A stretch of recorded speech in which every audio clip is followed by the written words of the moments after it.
Hi, B. Thanks for joining me, friend. Hi, I'm so It's- happy to be here, and thank you for inviting me and being patient with me. Oh, my absolute pleasure. And it's so nice to see you again. Yeah, you too.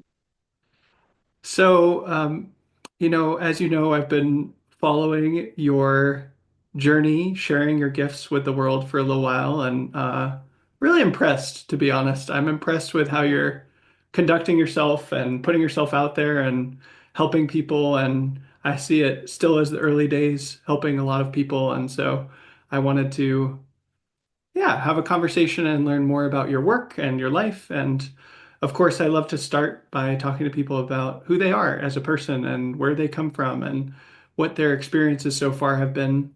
Even though there's often particular questions I want to ask people or particular themes that I'm interested in or curious about, I love to frame it and zoom out in terms of someone's life and who they are and hear about their life story, where they were born, what their childhood was like, what their personality has been like, what they were curious about when they were a kid, how they got where they Mm, are. And so, I'd love to start there and hear anything that you'd like to share, short, long. cool. I'd love to hear it. Um, so I was born here in Portugal, where I live now. I am an oldest daughter and mostly oldest cousin, second oldest on one side. Um, so fun fact from my childhood is that I was obsessed with encyclopedias. I joke about this because I've never been much of a fiction reader and still am not, but it started very early on for me. Um, and I was really afraid of space and the like depths of the ocean. So I never touched those pages. I just skipped them. I was thinking about that when you were asking about my personality as a child. Um, I struggled a lot in educational settings from the beginning. I think that's something that deeply marked my childhood and part of why I'm doing this now. Um, I stayed home with my grandma until I was like 3, which was fantastic. Um, she was an English teacher. She cared for kids her entire life. She was really well read in child development. So this was like your ideal caretaker for a child. Um, but it didn't give me a lot of group setting socializing experience, you know. Um, and in part, it was very clear from the beginning that I didn't fit into the expectations that adults have of a child in a group setting like school. And I really resisted the experience of being in this huge group and being told what to do and how to do it and how to sit and where to sit and who to socialize with. I was a fairly quiet and peaceful child, but internally I struggled a lot with this kind of stuff. And I resisted going to school practically every day. Um, I'm bringing this up because, like, I think the defining experience of my childhood is like I'm wasting time. Like, I'm wasting a bunch of time with things that feel very difficult to me. Um, and so my very caring, very well-meaning parents ended up moving me to different preschools and schools a lot. I think by the time I reached college, I've been in like 7 different schools. Not to mention like all the after school programs and the summer programs that I either demanded to be taken out of or straight up ran away from. And then I went to an artistic high school that had originally like in the 70s or something been a Steiner Waldorf school, and they had this very relaxed project-based approach while still treating us very much like adults and handling us big real world responsibilities. And I finally felt somewhat at home and treated fairly, which is that wasn't something that I had felt um, in growing up. And so after that, like I went to college and this interest in education started to grow. And I've been mostly working in the Montessori realm and the early childhood realm. And also, like, my partner and I have been together for a long time, and we're working on community building stuff um, here in Port. And we've just been also blessed with this really big community of people around the world um, who also share some interests with us. And yeah, I think that's most of the stuff about me. Do you have any more specific questions about what I just said? I definitely do. I've got plenty of those. I love it. Thank you. Mm, I'm curious if you could say a bit more about what the struggle was like for you as a kid with education settings and what that felt like for you, and maybe any specific stories that come to mind. Yeah. I remember that I felt very like mistreated and constrained. I never really eased into it. Like some children will have a rough time in the beginning, but then they'll kind of like, get with the program. And I just remember, like, I still remember being dragged to preschool when I was 4 or 5, like over the shoulder of a teacher screaming. And then I still remember like resisting school when I was about to go into high school and stuff. And the whole time, like, I felt very understimulated and underchallenged in some areas. Like I would ask for more work, and they would tell me to like go find a book to read, or just lay like cross your arms and lay your head on the table and wait for everyone else. Um, or or like I wanted to know something and I was just told like, oh, it's not in the curriculum for this year. Wait 2 extra years, and maybe by then I wouldn't be interested in it at all. And then in other things, like I struggled to keep up. So in the beginning, the primary school that I went to, which is like first to fourth grade, um, they use the method which in the beginning has kind of some elements which are similar to Montessori. Like we did a lot of manipulative concrete math, which I really loved. Like you handle objects and they have mathematical properties that you learn. And I remember that that school in particular moved from that concrete experience of math to like suddenly extremely abstract worksheets, memorizing like the multiplication tables. And I distinctly remember like, oh my God, I'm completely lost. And there's nothing here to help me make the transition. And yeah, as I said, like it was this feeling of I felt that I had so much energy inside me as a child, so much want to do stuff in the world. Like I wanted to make real things happen. And I felt like I was stuck in school for like an infinite amount of time. Because when you're a child in like first or second grade, 12th grade is like your whole life away. And so I felt completely stuck and I couldn't see the end of it. And I had this visceral desire to have an impact on the world. And it's actually good to remember that now, because sometimes like you're an adult and you forget that now you get to do all of these things and you're not stuck in school. But yeah, I struggled a lot through all of it. It's not to say I there were parts I liked. There were, and I did make friends and have teachers that I liked and stuff. But yeah, I didn't have an overall very positive experience. Hmm. How was Do you- your experience, if I can ask?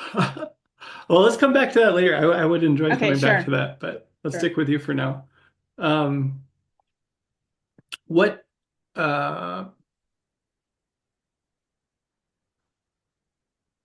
how to put this? When you when you really cared about the world and wanted to make a difference, and there were like you felt stuck, and like that environment wasn't letting you be an adult that could make changes. And do you remember what you cared about at that time and what you wanted to work on that you weren't able to? Oh, that's a good question. I don't I remember I made like inventions. Like I made maps of futuristic cities and I invented like mechanical stuff or furniture. Like I just wanted to build things and make them happen in the world. That's the most those are the most salient things that I remember. I was obsessed with circular cities, Huh. like Wow. like radial cities. I love that so much.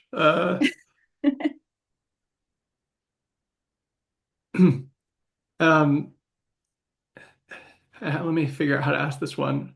Well, for some context, I'm starting a new fiction project and we'll see where it goes, but it involves writing about kids and what it's like to be Cool. kids. And one of my fears with it is that I won't be able to render in a believable way what it's like to be a kid. And I'm wondering what you think about that and how much you remember what it was like to be a kid. And uh, Mm. yeah.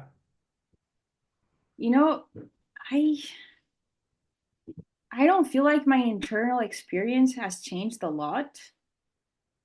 I was a very daydreamy kid. I don't know if that's a word, and I still am. Um, although the difference is now I have screens, and I used to spend more time looking at the ceiling. Um, but I had and do have a very romantic imagination, and I think that's something that a lot of kids share, and a lot of people maybe lose along the way. Um, I think kids are naturally very spiritual, or I don't know if spiritual is the right word, but like they're not used to thinking of the world only in terms of reason as we do. So they might see connections between things that we don't think make sense. Um, and just I see this a lot working with toddlers and being around very young children. There's just a fascination about the real world that we inhabit. Um, and this is it becomes an interesting point in Montessori because we often say that we avoid fantasy in the first 3 to 6 years because they're building their understanding of reality. And a lot of times parents and other adults will remember the amazing experiences they had with fantasy and wonder if we're depriving children of something. But really, in the first few years, reality is so magical. Reality is enchanting. The laws of physics are like the best thing ever. And babies, you can see this. They're just like dropping things from a tall height or pushing something over and over and noticing how the world responds. It's just completely magical to them. And as they develop cognitively, the world of ideas and of people becomes more accessible to them. And then that is really enchanting as well. Um, I don't know what else to say except that the world is just fascinating to them. Hmm. Hmm. Can you take me through the sort of history of your interest in education and your work with it? Yeah. So I think there's like two parts to how I kind of got where I am now.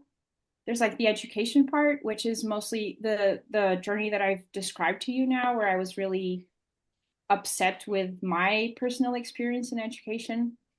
And it reached the point where I tried to pitch my parents on letting me homeschool myself online because I was reading a bunch of stuff online about alternative schools and why school wasn't actually good for you, and resonating a lot with it. And I tried to convince my parents that I could just like sign up to an online program, which they didn't agree with. But I ended up going to that high school that I liked. At that point, I remember thinking, uh, wow, children like me and teenagers like me go through these experiences and then they mostly forget about it or disregard them because they grow up and then it's no longer their problem. It becomes the next generation's problem, or eventually it might become their kids. But I was like, I vouched in that moment that I would never forget how it was, and that I would never stop fighting for children to have a better experience than I did. So that was the like education part, the driving factor for me. And I think the other part was that because I was an oldest child and the oldest cousin, I ended up becoming kind of the family babysitter. I got along with babies and young children really well, and I realized that I was good at it, and it brought me lots of joy and fulfillment. And I would, I must have been like 12 at the time, and I was babysitting a younger cousin, and I would figure out how to help her incrementally crawl by placing things just out of her reach. And it felt like an incredible scientific experiment in real time. And I was like, this is incredible. Um, and so there was a coalescence of these two things around the end of high school and the beginning of college, where I was reading a bunch of stuff online on alternative methods of education, and I was reading and watching everything that I could find. And I also at some point started going along with, I did ballet at the time, and I went along with my ballet teacher to the toddler classes that she taught just to help. And I volunteered at a bunch of childcare spaces. And eventually I started babysitting for people outside my family as a way to earn a little bit of extra money while I was studying when I was in high school and college. And then I was reading online and I started coming across Montessori. And I thought her method was really fascinating because um, she had these lofty ideas about children and education and how it could work, but she also had a really systematic approach that seemed to be producing not only good results on paper, but also children who were happy and who felt empowered. And as I was babysitting all of these young kids, my interest in education kind of started shifting towards the early years naturally. Um, I was reading Montessori's books, I was reading blogs, I was anything I could find on the internet. I was reading it and watching it, and I think I always thought babies were fascinating, but then the Montessori stuff really helped me see that children were so much more capable than I previously thought, and that most of us think.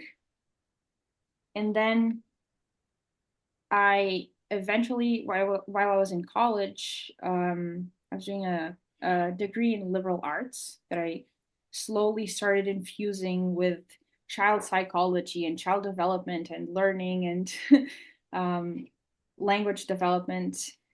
And I signed up for an assistance course, which is like an introductory Montessori course for the 3 to 6 age range. Um, and eventually I realized that I actually wanted to work with really young children, especially because the this moment of acquisition of language and acquisition of movement is so fascinating, and um, that you can really see how they're learning things and you can notice your impact very well. Um, and I realized that just about around the time when I was finishing college, and then 0 to 3 guys training opened up in my hometown. So it was fate. Um, I've seen you post this kind of thing before, but can you talk more about this realization that babies and children are far more capable than most people think? Oh yeah. Um, Actually, I love to talk about this. Mhm. um, we, we raise babies and children in such a way that we kind of, for our own convenience, because we're a very convenience oriented society, um, we raise them in such a way that we limit a lot of their ability, because it takes time for them to do things, and because it takes trial and error. Um, Children are born into an adult world that wants everything to go very fast, and with no mistakes. And we tend to keep them kind of in a way where they won't disturb our normal life as much. So we keep their things high up so they can't reach and they have to ask us for them. And we keep them in diapers because then we don't have to deal with them not being able to hold their elimination. Um, and there's many examples of this really, but when children are in an environment that instead of trying to contain their abilities or slow them down a little bit, when instead they're in an environment which is fostering these abilities and actually presenting them the watching them very closely and presenting the correct amount of challenge at just the right time and giving just the right little nudge that they can do things that they couldn't do before, then they are so capable. And when you give them this, it's not just the physical environment, it's not just the things that they need in order to do something. It's also that the adult or adults that are present have time for them to do things and allow them to do these mistakes without reprimanding them or doing it for them. Um, then they show themselves in a light like you've never seen. And I, in case it sounds like magical, or I'm sure some people might listen to this and be like, she's bluffing. Um, I thought I knew this. And then when I was doing my Montessori training, I went and observed and trained at a school in the Netherlands, which has been in practice for a long time. So they really have things down. And I was sitting in a corner and I was watching this assistant with these two toddler boys. They must have been like 1.5 to 2. They were very, very young. And they were setting the table with her. So she calmly like pulled them aside from they were outside playing together. And she was like, "Do you both want to help me set the table so everyone can have lunch together?" And she was so like intentional with showing them how to carry things very gently. And they were doing it so perfectly, so carefully, so slowly. Um, and I was brought to tears. It sounds like ridiculous, but um, you just don't see a lot of things that children are capable of in our regular environments. And so I think a big part of the Montessori magic is not, and Montessori herself kind of said this a lot of times, it's not the method, is that she is discovering a child that is there, you know? When you present them with the ability and the support to do things, you discover an entire new child that society doesn't think is there. And that is completely fascinating. And it goes to the very early years. Babies and toddlers are much, much more capable than we think. Hmm.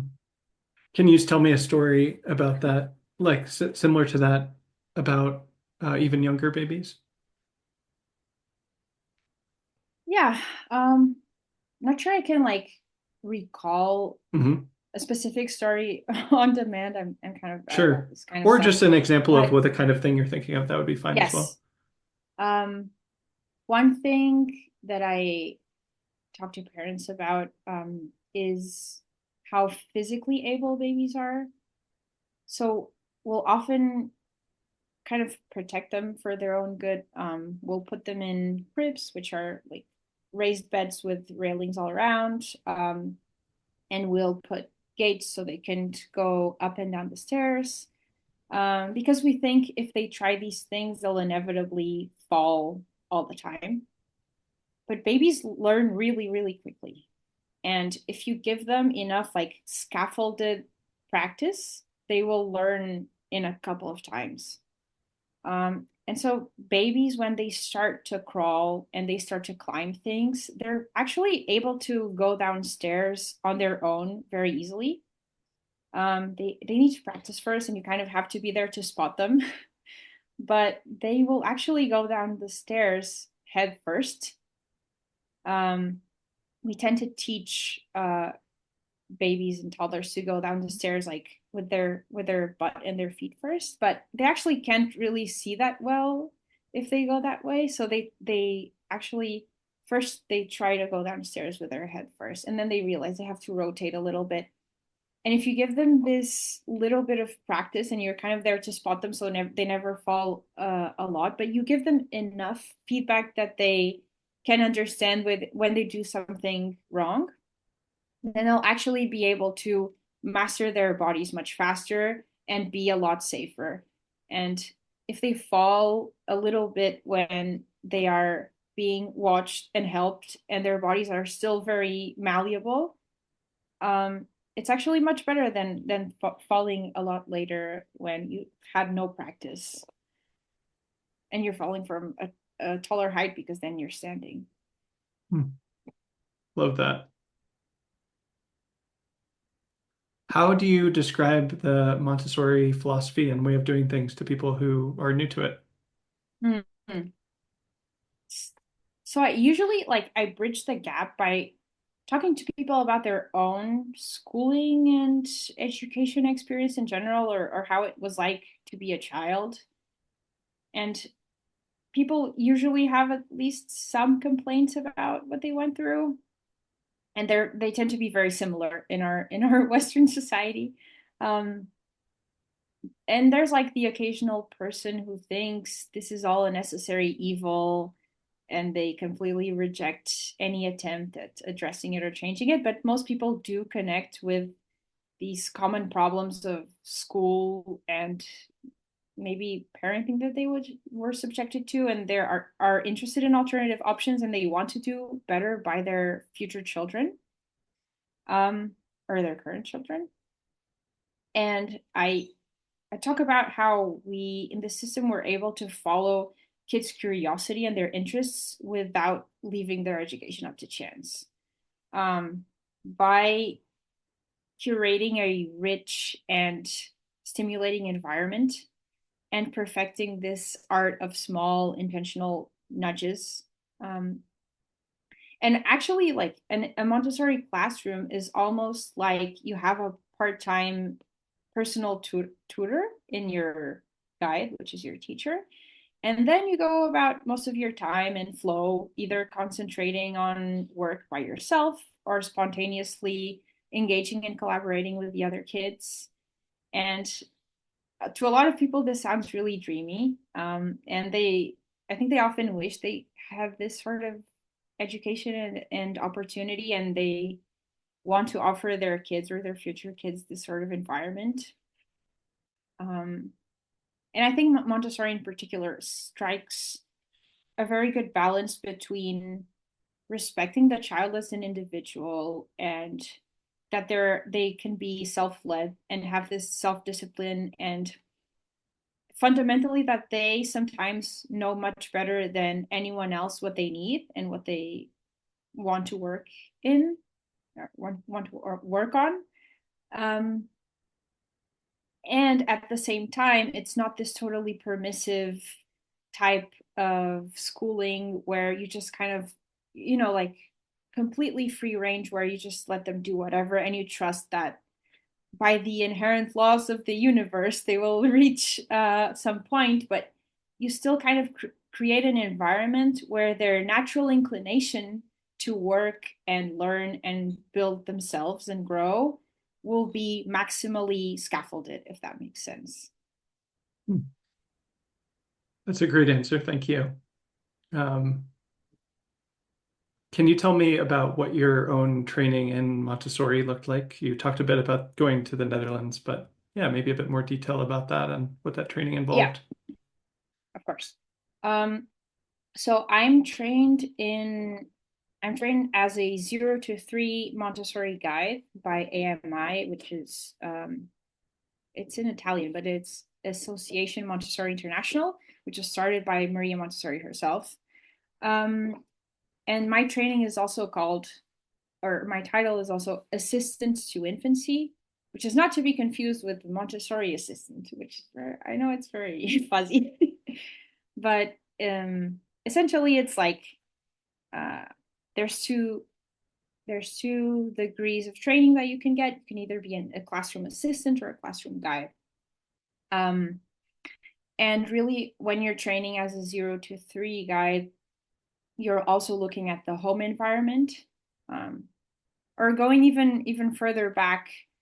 The child from 0 to 3 is in the gestational environment, right? The womb, and then at home, and then they go on to um, what we call nido, which is like uh, until about 14 months old, and then infant or toddler community, which is from that age to 2.5, 3 years old. So we're really trained to work with in a way to support the child in all of these environments. So we're trained to work with parents from conception to 3 years old. Um, and my training in particular was mid late COVID. So it was different than usual. I had a big portion of my theoretical training online. Um, it was like an intensive 2 months of classes on Montessori theory and how the practical applications at home and in these educational settings. My trainer was actually a Mexican person living in the US, and my classmates were from all over Portugal, Spain, Latin America. And the training was in Spanish, so I learned a lot of Spanish and I had to live translate all of my classes. Um, and during these theoretical lessons, um, you are writing your albums, which are basically textbooks you put together during your training that contain all of the information that you're being taught and your own reflections on the things that you're being taught. And the idea is that you keep all of this for reference once you're practicing, which I did and I still do in my current services. It's still very helpful for me to have all of that condensed.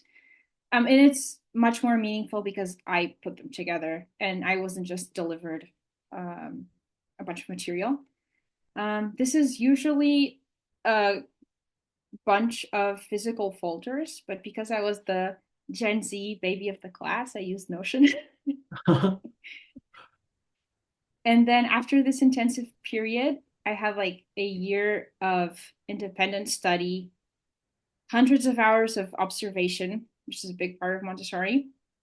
And because it's 0 to 3, I went to people's homes. I found new parents and I observed them at home with their newborns and their babies and their toddlers, and I went with them to the birthday parties and the parks and everything um, to observe these children over an entire year sometimes, which was fantastic.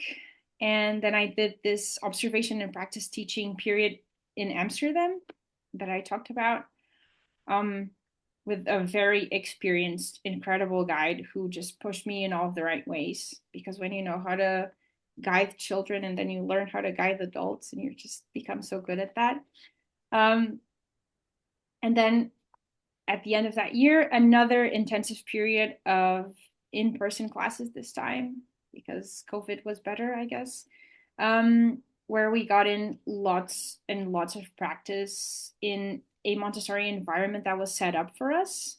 So they put together a very big classroom just for practice, so that you can learn all of your presentations, which is partially scripted way in which you show a child a new object to work with, the way you invite them, the way you handle the material. You have to practice these presentations a lot of times. And in this in-person period, we also had a whole medical album to learn on pregnancy, birth, postpartum, and child development, which is super cool and I really liked, and maybe consider a different career path.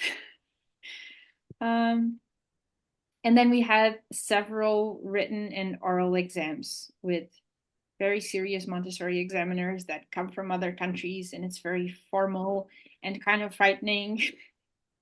But you just end up having a lovely conversation with them. And I actually got very good advice for my future as a teacher, which, because I was really green, I inevitably didn't take. And I learned from experience, as you do. But that was my training. So you got the 0 to 3 training. What are the other training groups for Montessori? Like, is there like 3 to 6 or something like that? Or what else Yes. is out there? So the original training that Maria Montessori developed was 3 to 6, which this level is called Children's House. Um, and then you can also be trained in 0 to 3, assistance to infancy, or you can be trained in elementary, lower and upper, which is 6 to 9 and 9 to 12, and then lower and upper adolescent, which is 9 to 12, 12 to 15, and 15 to 18. So that's all the levels. And I believe there's now a small training or maybe an assistance training on Montessori for aging and dementia, Hmm. which is very interesting. Do they have anything for 33? I need some help here. Um, You could start that. yeah. Um, is it, do you think that you would ever get any of those trainings, or will you just continue to focus on 0 to 3? It's hard to say. Uh, I would love to take the 3 to 6 training because I want to understand the whole first plane of development as a whole. So Montessori, uh, the way that Maria Montessori saw child development, she saw it kind of happening in these general planes, where the first plane is 0 to 6, and I only have the training for 0 to 3, which is the first subplane. But I would like to see the entire development happening in that time frame, and there's a lot of continuity between the 0 to 3 environment and curriculum and the 3 to 6, and it's also the most fleshed out part of the entire method because it was the original one that she worked on. Sorry.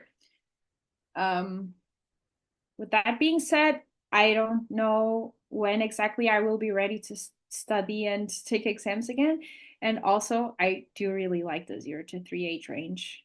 I don't know if I would necessarily work in person with the 3 to 6 age range, but I would just love to, get a solid understanding of that entire age range. If that makes sense. Can you talk me through the history of your business, Babies with Thee? Hmm. Yes. Um, so it kind of began as a side project because I was working at a infant community, and I was I was with children in an educational setting, but then I kind of lost touch with their lives beyond that. And I've always been a huge believer in having a lot of continuity between the home and the school or preschool or daycare setting.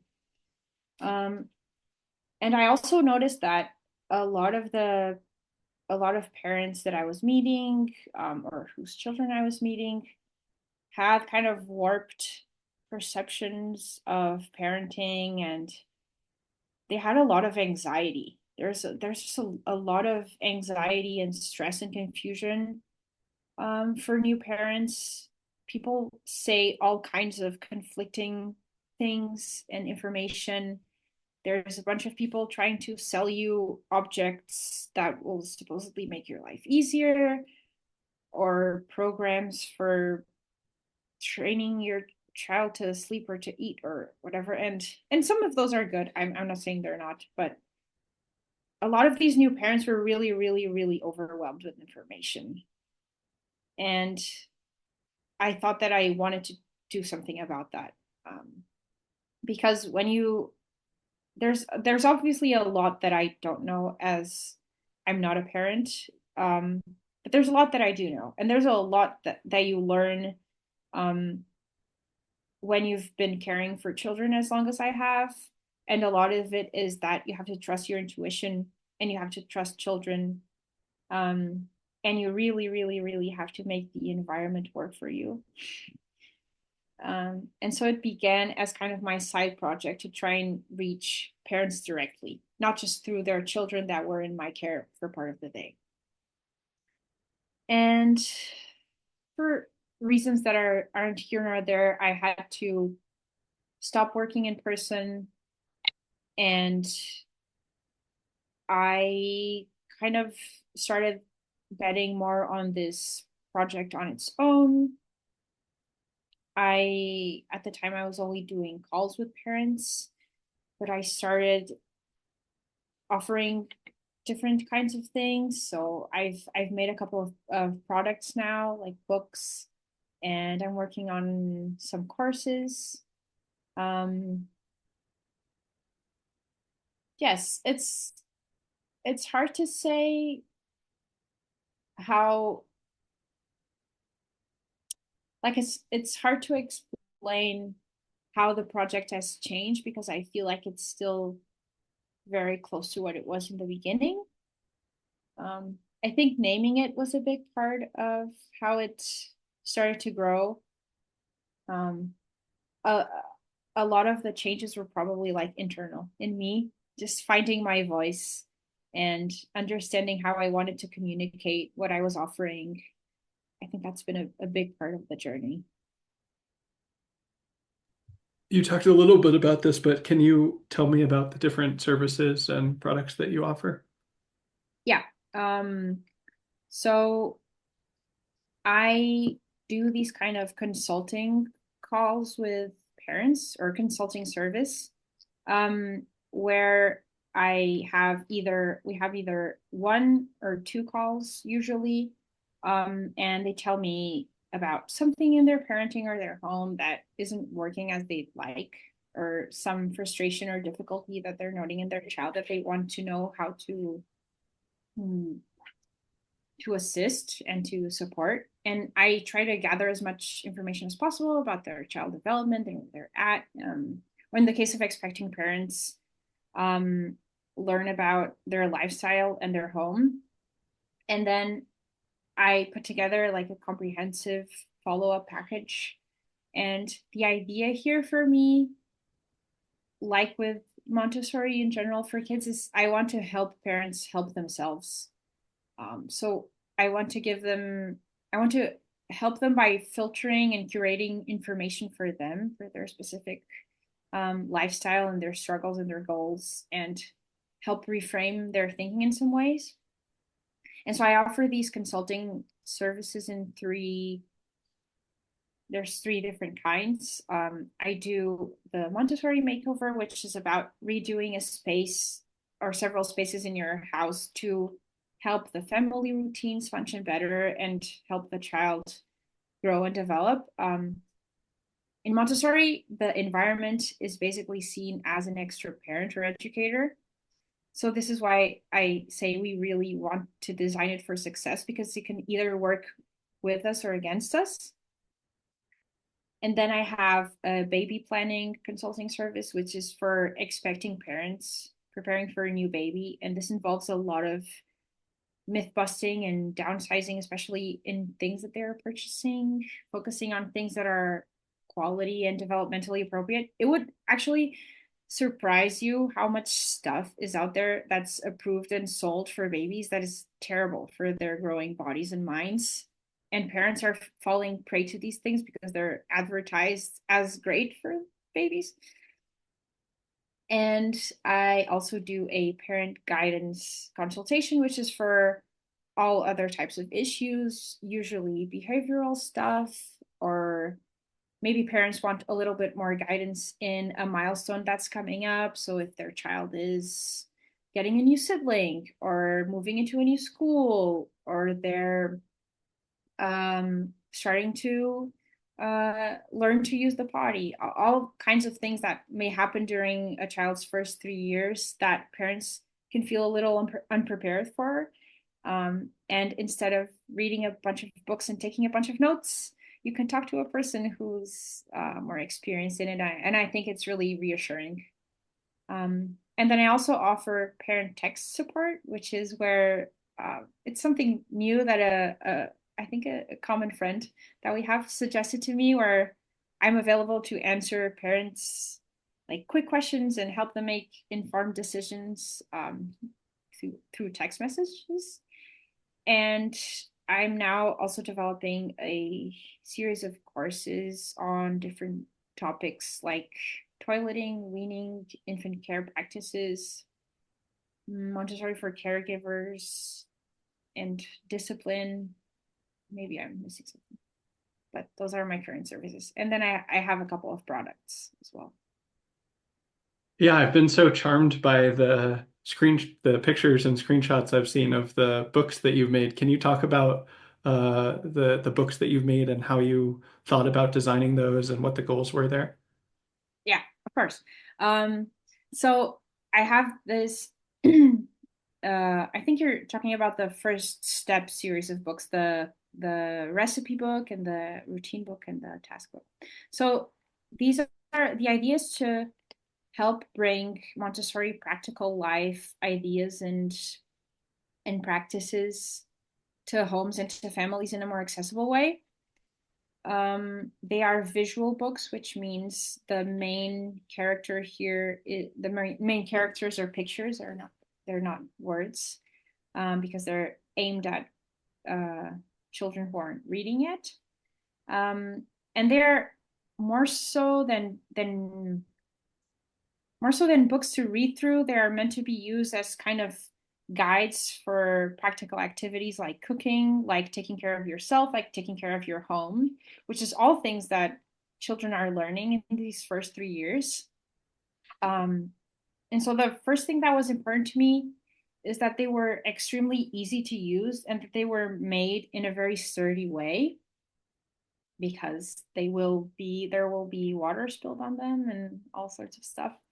And I wanted them to be usable, first of all, for the little kids, but also for the adults that are helping them.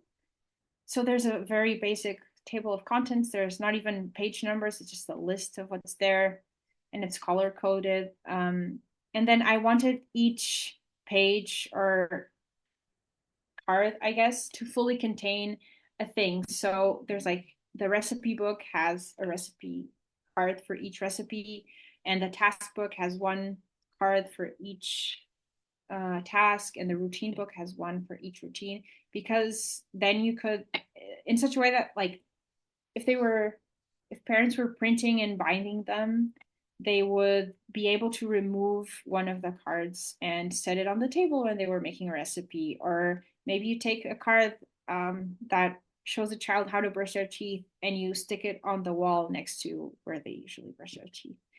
Um, and each of these cards has a front page where I lay out everything you will need to perform this task. Is it helpful if I show this while I talk? That'd be great. Yeah. Sorry, because I realized it kind of sounded a little abstract. Um, let's see. These are the books. I have them like printed and bound here. Gorgeous. Thank you. And so it's first recipes, first tasks, and first routines. And I'll just show you in one of these. For example, each each card, I'm calling this a card, I don't know. Because it's laminated. Mhm. It has a front page where I lay out everything that you'll need, and then it has a back page, oops, where it shows you all of the steps. I mirrored here, but it's left to right. Can you talk me through the So first one for someone who's listening?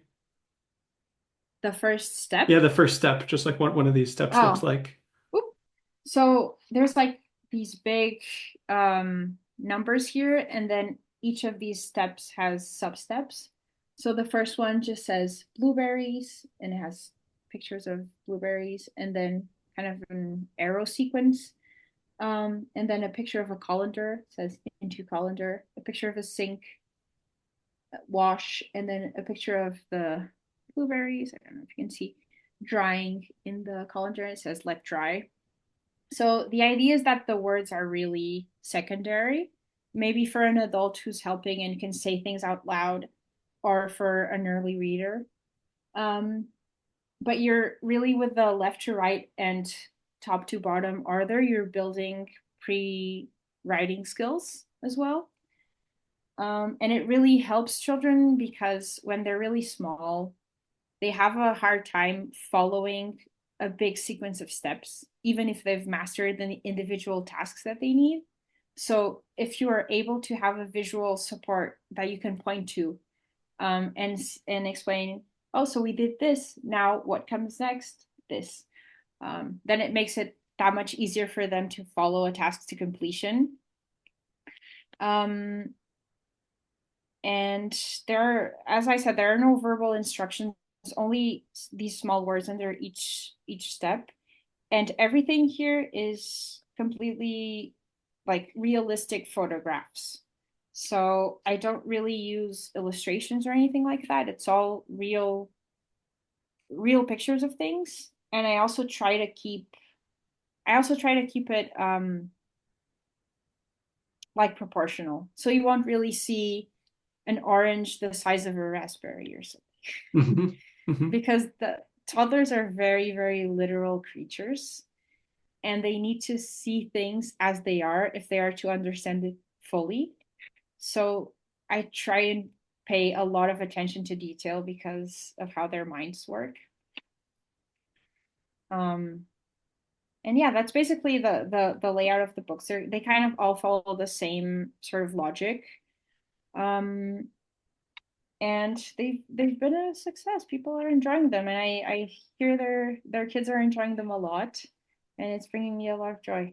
And I hope to be actually distributing them like as physical copies because um, so far I've only been able to distribute them as digital downloads that people have been printing and finding at home. But I should be able to sell physical copies soon, which is very exciting. Amazing. Have you Yeah. gotten to see a young child using any of these books yet? Um, Unfortunately, only through the internet, only Oh, through like videos or pictures. something. Pictures. Yeah, pictures and videos that people have sent me, but it's still very exciting. And I Hmm. can't believe they're using it halfway across the world. Yeah, that's exciting. Um, how to ask this?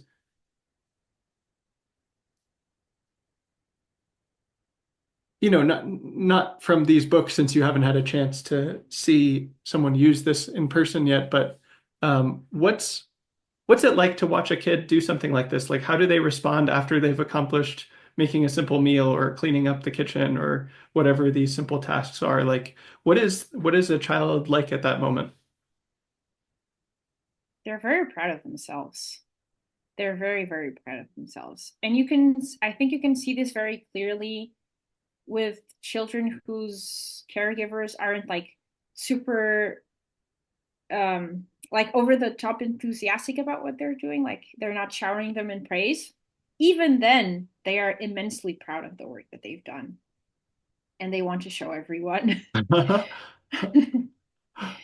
um and honestly, we should be more like that. Definitely. That's me when I finish the service project. Yeah. Um, They don't really downplay their efforts or their achievements as much as adults tend to do. mhm. Yeah. Yeah. Hmm. Were there any like aha moments in your own learning journey with learning about Montessori and applying it? Like any really memorable experiences? Like you talked about the one in the Netherlands with the two kids, but anything else like that where you're like, oh, it really clicked for me, this Mm-hmm. thing. I think, let me try and be precise. I had this feeling that a lot of the things that Montessori was describing maybe weren't really like that. Like I hadn't seen them in practice, so I thought she was slightly exaggerating she does have kind of a fantastical tone or way that she writes, but I thought she was like, oh, she's kind of like maybe overplaying stuff. And I think a couple of those things were maybe like woo coded or like um the idea that you have to how did she say it? Trust that a child the child will show themselves through work. Like you have to, as a teacher, you have to have faith that a child who is not yet there will emerge through work. I thought this was so woo and weird and there must be something else to it. And then when I was working as a teacher, all of those things, like I had these moments probably weekly, like on a weekly basis. I kept things that I thought were exaggerations. I became aware that they were exactly like that. And children very much sense the trust that you have in them. It probably made me more of a woo person than I was before. Okay, I have to double click on the word woo. Like what kinds of things did she say that were struck you that way or that made you shift how you viewed that or say more about that? Hmm. I've put myself into a little corner here. Uh, um, so Marie Montessori was a very spiritual person. Um, and some things that she said are probably understood now in a different way because of translation and time and understanding changing through time. But she she described the very young child as a sort of, she said she called them a spiritual embryo, in the way that a child in the womb is physically an embryo. A child who was just born and is in its first years of life is a spiritual embryo. It's developing the psychic organs, which are communication and uh, basically everything that you have to develop in order to live a social life, um, and in order to go from this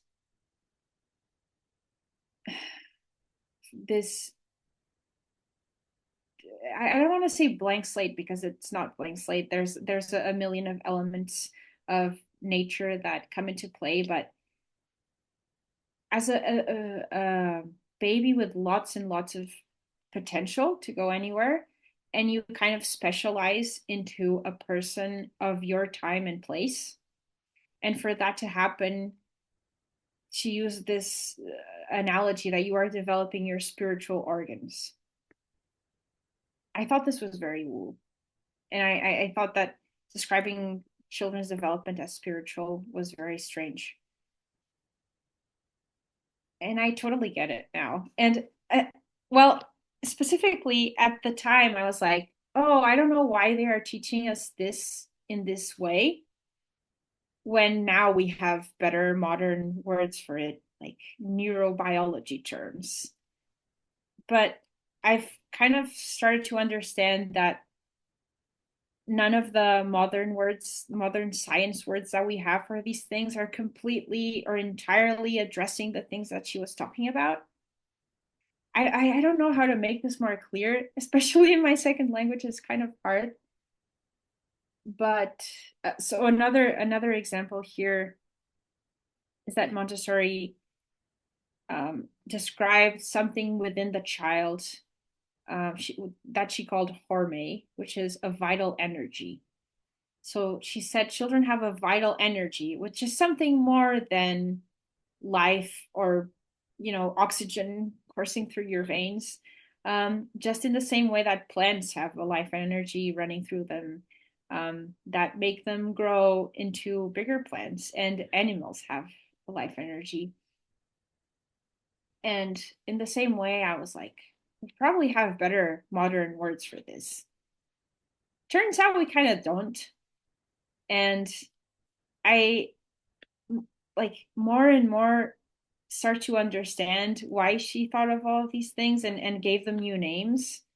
Um, or I don't know if they were new, maybe she adopted them from someone else. But yeah, um, there's things that she described and that I find myself noticing more and more, which are still not very well mm, uh, described by scientific terms. Although I'm completely sure they have a scientific way to be understood, but we don't have good terminology for them, perhaps. Does that answer your question? Yeah, that's great. Thank you. Um, you talked a bit about this as well, but I'm curious how you would characterize Maria Montessori from your reading and learning about her, how she Mm, strikes you as a person. Not necessarily historical details, but almost just like how she ha personality. comes across to you personally. Yeah. She was a very quirky individual, I think. Like she did a you said not specific Oh, well, feel free historical to. details, but she was so involved in so much stuff. Like she was one of the first female doctors in Italy, and she was very involved with the women's rights movement, and she became a speaker at conferences, and she then began to advocate for children, and then she worked with children with learning disabilities, and she had a completely um, unorthodox life. She lived in a bunch of places. She uh, kind of, I think her also understanding of culture and religion and spirituality shifted as she moved from Italy to the Netherlands to Spain to India. I think she had a very unorthodox kind of life, and she was very she was very serious about her work. She was very serious about these very romantic ideas, which is something that I really respect and aspire to. I can only imagine she had a lot of gravitas as a person. I think so. Um, I at some point, like a Montessorian friend a while ago told me that at some point she had a group of young women who were her pupils, and they I don't know, like followed her every step, not just professionally, but like saw her as a role model. There's also all sorts of things in Maria Montessori's life that I don't quite understand. I'm hoping I can get a clearer picture because I got a biography of her that apparently is very good. But yeah, she was a remarkable individual, not just in education, but she had a very interesting life journey. It certainly sounds that way. I love that answer. Thank you.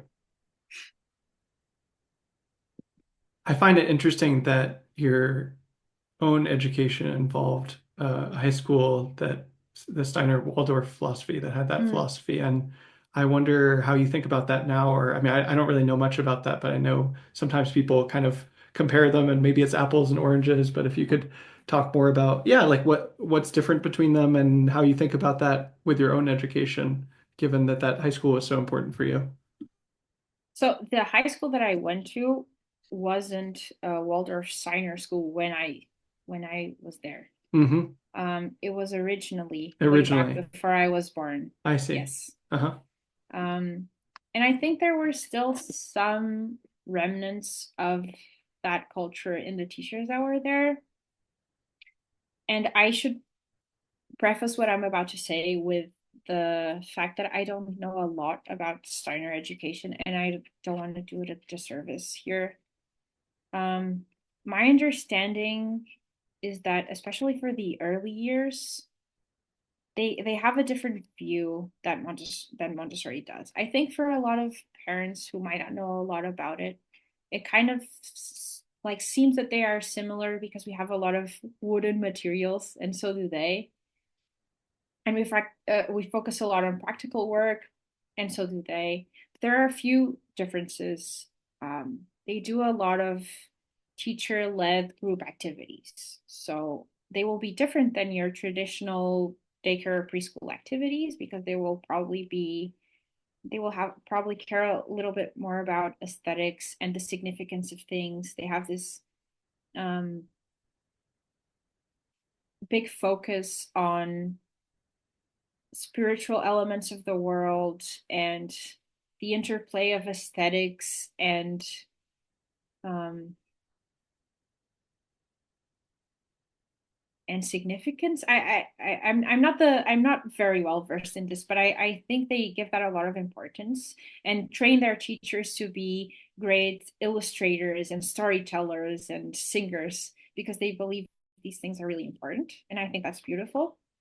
But so the activities will be different, but they will still be teacher led. So the teacher will invite all of the children, maybe with a song, to come and make a beautiful seasonal activity with her. And in Montessori, we really don't do these kinds of things. It's very, very rare. Maybe we'll do it with a small group of children, like three or four. But the activity that children do tends to be self-led. Um, And another difference is that I know they kind of avoid academic subjects until a child is, I believe, around 7 years old. Um, I think they have this understanding that children, again, not very well versed in Waldorf um, uh, philosophy, uh, but they have this understanding, I think, that children under 7 are really in this um, vulnerable, sensitive, spiritual period where they are still kind of in between heaven and earth or something. And that we don't really want to jar them with very rational, earthly things. And that academics are hard and painful somewhat, and that you should delay them as long as possible. And then when you introduce them, you should make them more palatable with beautiful drawings and music. In Montessori, we really see this differently. We believe that academics, language, math are they are ways in which we interact with our world, with our current society, and that children, because they have this innate urge to adapt to their time and place, that they want to master the tools of that society. And so we don't really see it as something to delay or to sweeten the deal somewhat with other aspects, but we try to find ways to build bridges between their concrete experience with the world and these abstract languages and codes that we have so that they can master these tools and get more affordances with the world. And that's why Montessori children will often, not always, be writing and reading earlier and doing maybe more advanced math earlier. It's because we kind of have a different view on these academic subjects. Hmm. But that's mostly the extent to which I know Hmm. about Waldorf Steiner. Hmm. I love the humility in the way you spoke about that. I still found it very informative and interesting. And yeah, you have a good character, B. Thank you. You know, I like every educator, especially alternative people in alternative education, we have opinions about why we think the method that we follow is better than other ones. But I still like I don't know a lot about Waldorf, and I don't want to be unfair and I'm sure there are things that I would learn about it that I would like and that would make me maybe incorporate into my practice. And I'm always curious about other methods. Hmm. I want to come back to the woo bit. I'm going to read a tweet that you wrote. You said, Go this is ahead. from October of last year. You said, maybe my wooest Montessori belief is that Oh, children serve a societal purpose of renewal, not simply physical by replacing their parents, but also and importantly, spiritually, in making us look at stuff with wonder and reverence again for those with eyes to see. And you were quote tweeting yourself talking about toddlers learning to wash their hands or cutting a yeah. banana. Um, can you say more about that? Yeah. So this is a good this is a good full circle moment to what we were talking about in the beginning when you asked about a child's perspective. Children are, especially young children, they are so fascinated by everything that is new that they can help us as adults see things anew because they help us connect with this perspective that we've maybe lost because we're used to our world and everything has become mundane and boring. Hopefully not, but probably somewhat. Um, and when we see a young child with sparkles in their eyes looking at something that we take for granted, like soap or a pigeon or sunlight hitting the trees, um, it's just this amazing invitation to be excited about the world again. So it's not just that they are replacing us physically, generations replacing the previous ones, but also that they are reigniting something in us as adults that we a lot of times lose touch with. And I said that bit about for those with the ICC because when children present us these opportunities, they're also it's challenging. In one of Montessori's books, she where she's talking about this idea, she mentions that uh, children will often come into their parents' bedroom really early in the morning and jump on their beds and want to wake them up. And the parents are like, no, I didn't want to wake up. And when they're doing that, the children are really saying, like, wake up to the world, wake up to life, which I think is quite funny. And those kinds of things are challenging. And when they touch, especially when they touch on things within us that might be like weak points that we have or things that we might have to work on. Um, First of all, when children do this, they are presenting challenges to us, which are normal and even developmental for adults because this is the way of life, right? Um, when you bring children into the world, you also invite all of the questioning and all of the reframing that they bring. And they're shining a light on our weaknesses and our things that we're a little bit unsure about. They're absolutely amazing at this. Any parent and any teacher will tell you that children immediately see your flaws and they point them out in their own special loving way. And then we can either hide from that and be defensive about it and shut them down, or we can see it as a chance to grow. Um, and even while I'm not a parent myself, I, as a teacher, was faced with this regularly. So I remember um, children being, for example, really insistent on something, and it was making me frustrated, and it was making me frustrated. And I realized I was kind of repeating some patterns from my own childhood in my head. And at some point, I was like, why am I upset that this little child really wants something? I understand why, like a constant sound or a constant action is making me upset. But when you kind of have, when you stare at it from a little bit further away and you have the humility to look at yourself and look at the child and separate what is making you upset from the feeling that you're feeling, um, I think it's often a very good chance to grow. Like it's a clue almost. It's not that they intend to, but it's almost like a built-in mechanism that nature has. Yeah, That's beautiful. Beautiful. Mm, thank you. mm.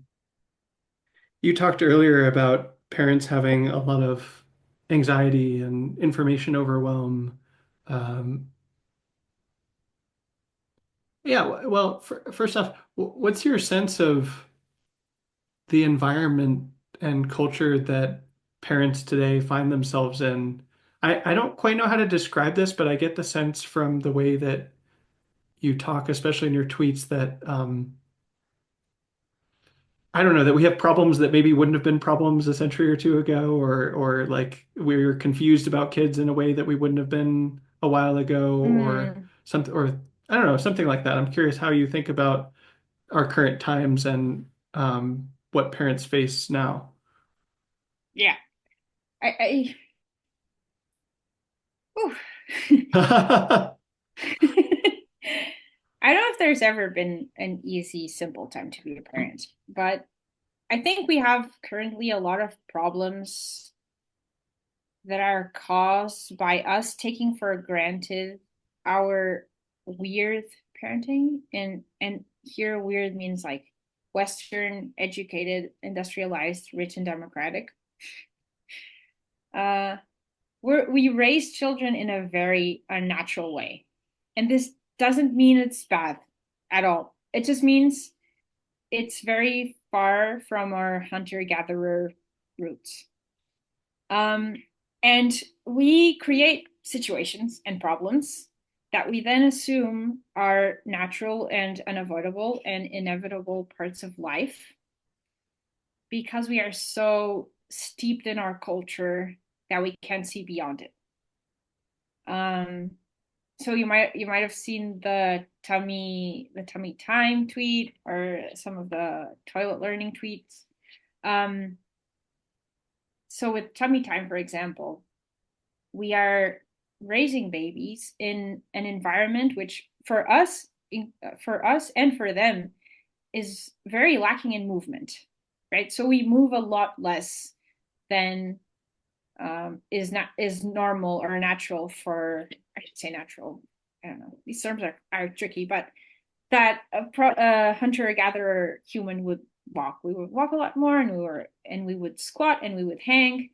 And so we're living in an environment that is not very rich in movement, and so are our babies.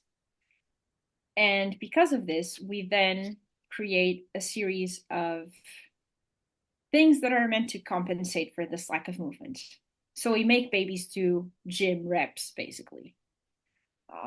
And this is not to say, so that tweet was a little bit inflammatory, but this is not to say that tummy time is bad, just as it isn't to say that gym is bad.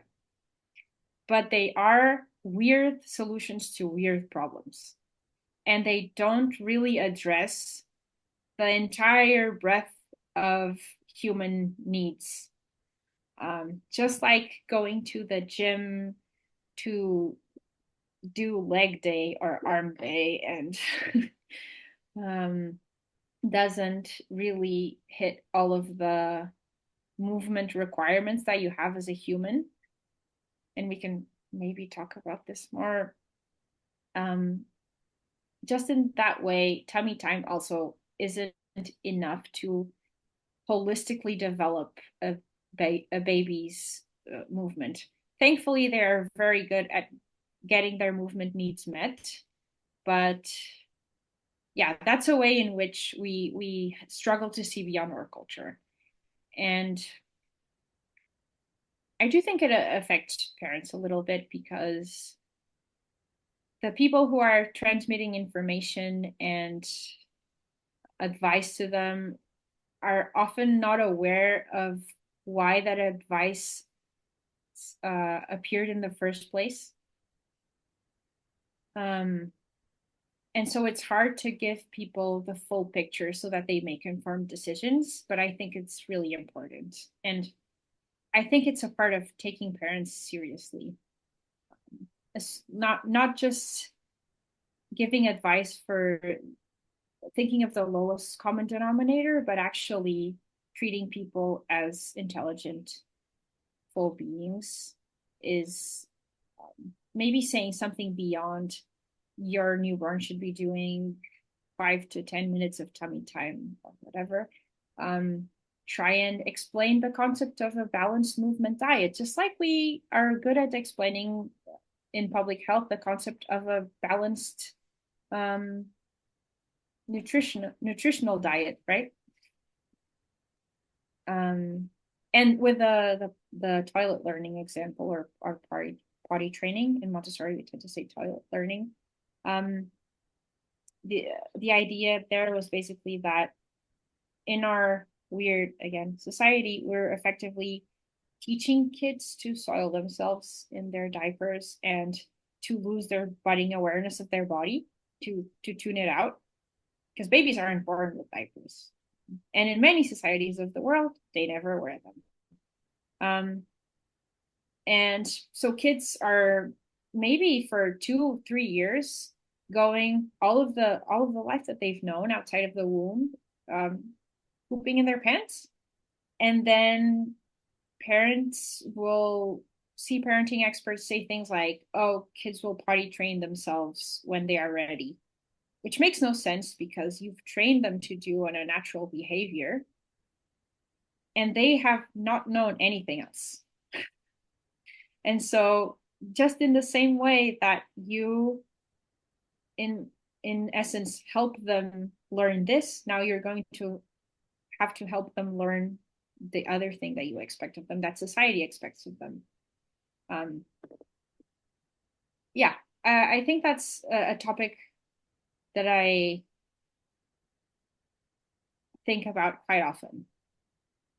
Um, and when you look to other cultures and see how they raise their children, it's not to say that the way they do it is better, because the way that we do raise children is adapted to our society, right? But it does help to see the variance and all of the possibilities, and it helps to kind of take the weird blinders off of you. Hmm. I love that answer. Thank you. What's your sense of your own current growth edge with your work? Hmm. I so part of how I see myself growing. Well, currently, um, I feel like I've grown a lot from working with parents directly. I I had to develop a lot of social skills and way of guiding adults that I didn't really have, and I still am developing them, of course.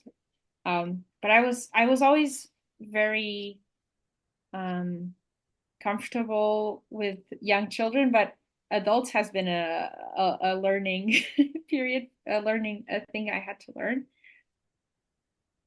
Um, and in part, this was I did a parent infant facilitator course with this very experienced guide from Ananda Montessori, and she basically taught me and us in our class how to guide parents. That you also want to see parents as going through developmental stages of their own. They are often insecure and unsure about their doing, just like a young child in a new environment. And so it is our job to also guide the parents in the same way, with curiosity and compassion, and seeing each parent as a unique individual and tailoring your guidance to who they are. Um, this has been a very big growth edge for me. Also, running my own business, I'm learning so much stuff, some of which I didn't necessarily want to learn, but I'm learning anyway. Relatable. All the SEO stuff and marketing and stuff. Um, and I think also just getting to work with my design skills again. So the art school that I went to, I was trained in graphic design. And so it's really been great to put that to work and to see that part of myself growing again. Um, in terms of the future, I would love to have a local physical presence where I live. I really miss working closely in person with lots of kids. It's really nourishing to me. And there's still a lot of room to grow here because Montessori isn't very big. I would love to restart my parent infant classes, which is basically Montessori prepared environments, but for babies and toddlers and their caregivers. And everyone gets to learn together, and you're guiding the children and the parents at the same time.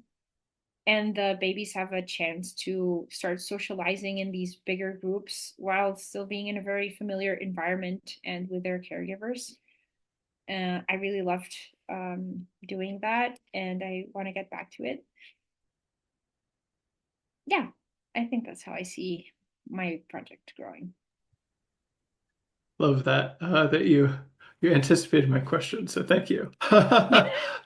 Uh, if you were to hire someone in the future, how would you train them to do the kind of work that you do? Hmm. So it would it would be hard to train someone without a educational or Montessori background. But if that component was there, I think I would focus on reframing the teachings that they knew about guiding children and talk about how to guide the adults. So this thing that I mentioned of um, coming to adults with the same compassion and curiosity. I've learned to do a lot of I wonder and I notice statements, Hmm. helping people see things that maybe they aren't seeing themselves. Hmm. And then, there's a big part of my work which is not with parents, but is by myself. Um, and a lot of the things that I've learned and would probably teach someone else have to do with being good at organizing information and respecting your own time and energy. Um,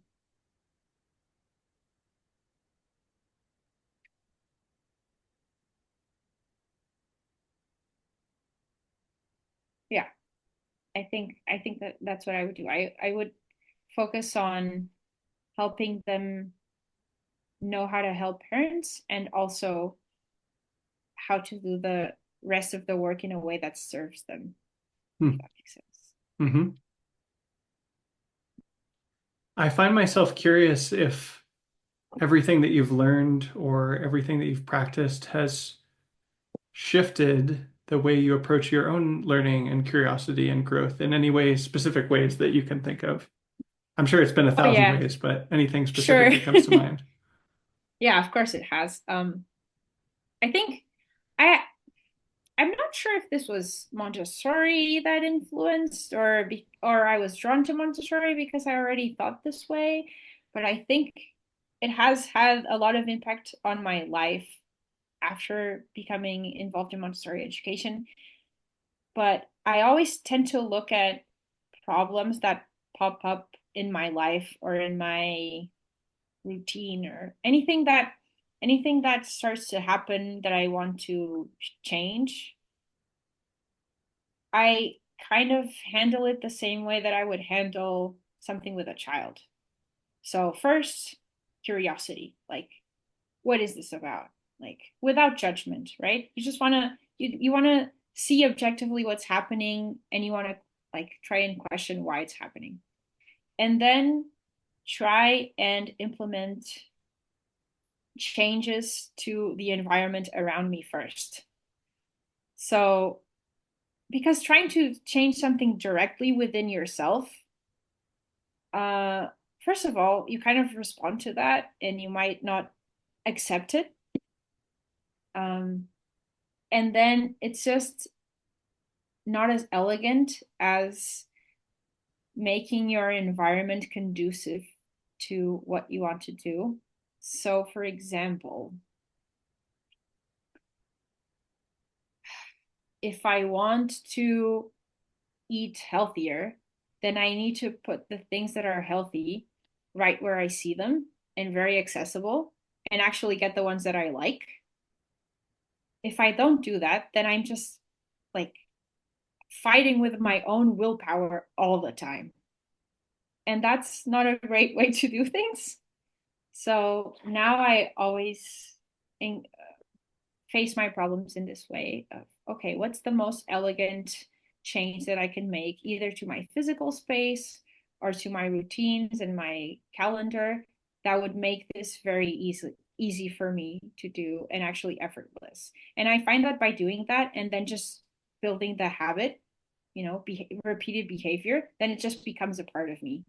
And I'm not having these convoluted discussions with myself about why I'm not doing this and trying to directly mess with my mind.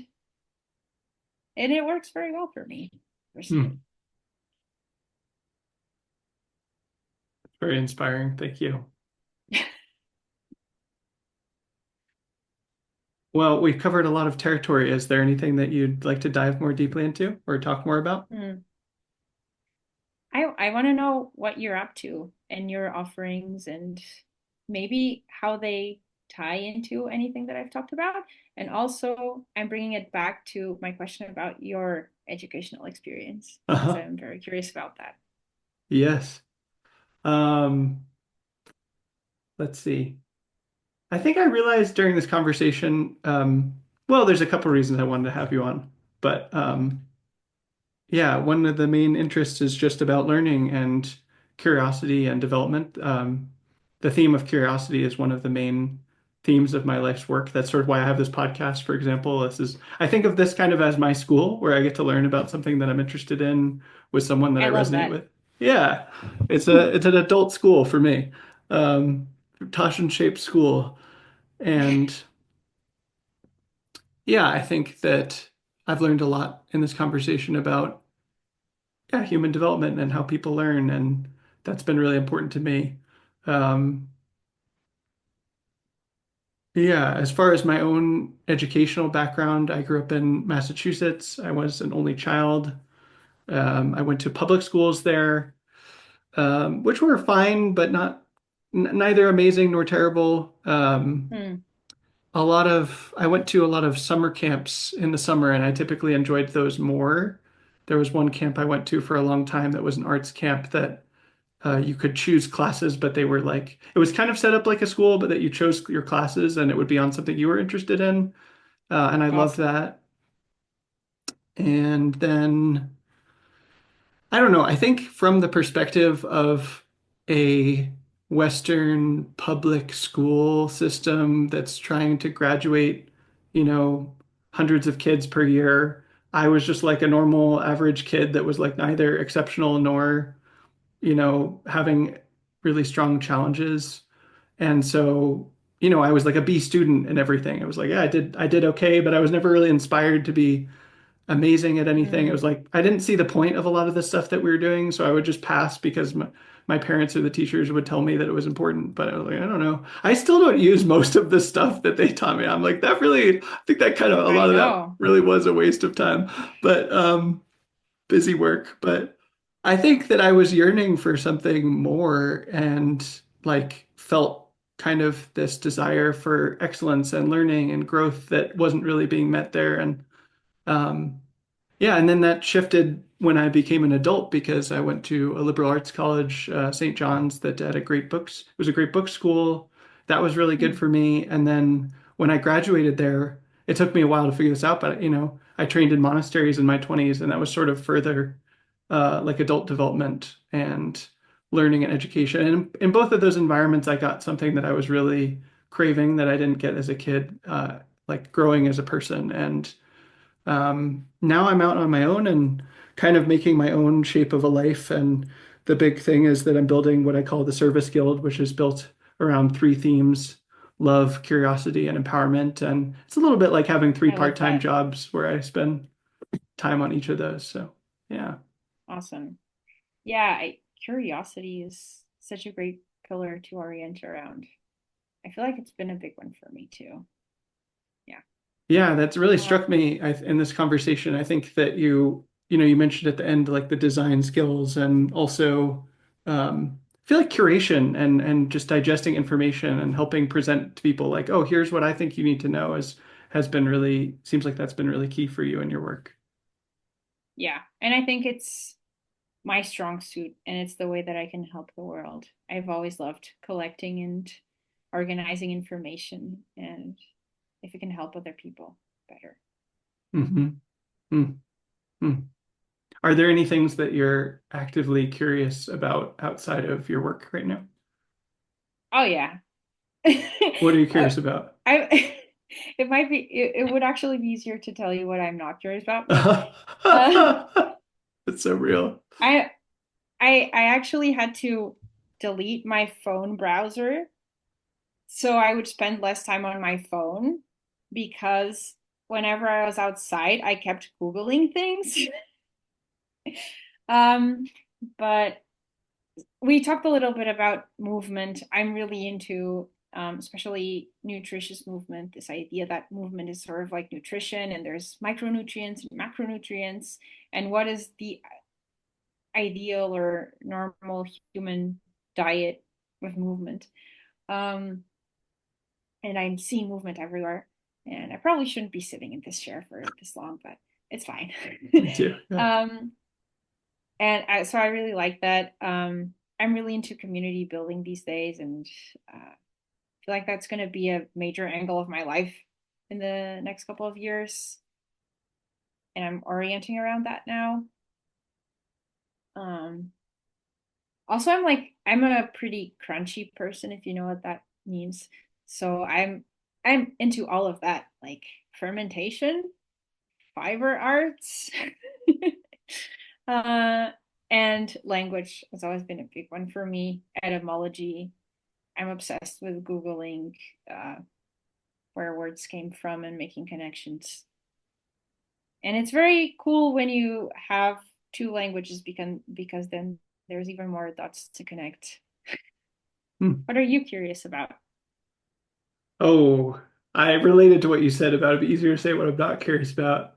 Um, this is not a direct answer to your question, but I'm reminded that something I was thinking about a lot in this conversation is, are you familiar with the word dyspraxia? Dyspraxia. Yeah. No. I Is found out it about this word like last year. dyslexia?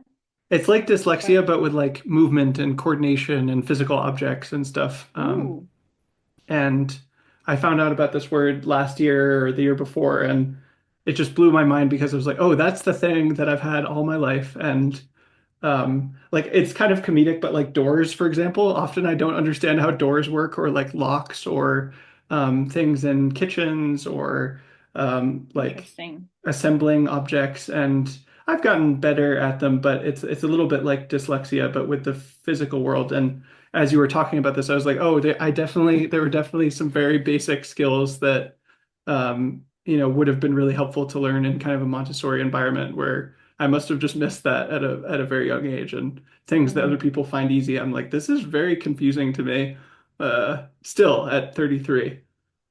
Yeah, I I feel like that about like social dynamics sometimes. totally, Other people find them so easy and straightforward, and I sometimes I need them like explicitly pointed out to me. totally. Um, but that's interesting. I'd never heard of dyspraxia. Yeah, I feel like I spent my 20s working on the social stuff. I got a lot better at that in my time. Not that I'm amazing now, but I'm less incompetent now. You're Yeah. pretty good. Yeah, in some ways. It's like being very uneven, Like there was that guy going around recently who like only trained one trapezoid. Did you see this? I saw that, It's yeah. I was like, horrifying, why would but anyone do this? exactly. So I'm like that with social skills and physical skills, except unintentionally. So, but yeah, I'm curious about everything. Yeah. movement as well, and learning and adult development and psychology. Fiction, I love fiction, unlike you. And Wait, I like fiction. oh, you like it now. You I'm just, not I'm not a fiction reader. I That's see. all. Okay. I can watch it and I can listen to it. Oh, very good. Very good. I For got some you. reason, I cannot bring myself to read a book on a fiction book. Huh. I Huh. like to read information. Uh-huh. That makes sense. That makes sense. It's like a different way of relating to it. I Hmm. can see it. Yeah. What sorts of fiction do you like? Just like all kinds. Yeah, all kinds. I like reading novels and watching movies, but it's also part of my education these days in that I also write novels. And so, a lot of the time, if I watch a movie, I'm like, or read a novel, I'm like, on the one hand, enjoying the story. And then I'm also like, wait, how does this work? Or why does this work? Or why does it Mm, not work? And how can I do like something similar? Spidey sense. Yeah. Yeah. So, That's pretty cool. yeah. Yeah, Mm. awesome. Also love conversations. So I'm glad we got to have this conversation. And yeah, Me thank too. you for sharing so much of yourself with the world. Thank you for helping me do so. This has been my first podcast ever. You did great. You did great. The world Thank you. is, I really think, how to put it? Yeah, I really feel this conversation is a service because so many people will get to learn about parenting and children and education that, maybe wouldn't have the time to talk to you on a Zoom call or wouldn't get that opportunity. And so I'm True. so grateful you shared this with us. Mm. Yeah, I'm very glad I did this, and I hope it will be interesting to people, and maybe I'll get to meet some new friends through it. I bet you will, and I feel Yeah, confident people will enjoy it. So, yeah. If you listen to this and you think we would be friends, DM me on Twitter. I love making friends, and I oh, love talking to people. friends are so good. Yeah, may it be so. Okay.